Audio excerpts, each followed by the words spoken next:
Imbas unggahan media sosial Mawar Afi dipolisikan pengacara mantan suami. Tuduhannya pencemaran nama baik.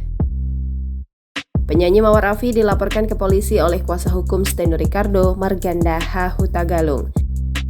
Marganda membuat laporan itu lantaran unggahan Mawar Afi di media sosial. Menurutnya, unggahan tersebut menyebut Ganda sebagai kuasa hukum Steno mengarang bukti soal perselingkuhan. Ganda memastikan laporannya tersebut tak ada sangkut pautnya dengan kliennya Steno Ricardo. Ganda beralasan bahwa tudingan Mawar Afi terhadap mereka sudah keluar jalur sehingga mereka mengambil langkah hukum.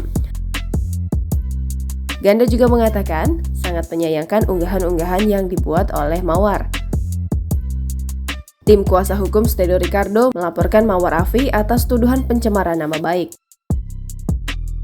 Selain itu, ada pula tudingan Mawar Afi soal membuat surat putusan cerai sepihak serta memaksa untuk menandatangani surat pernyataan selingkuh.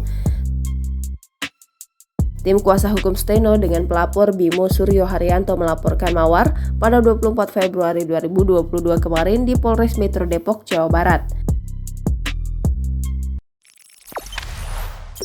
Jangan lupa subscribe, share, komen, dan like ya!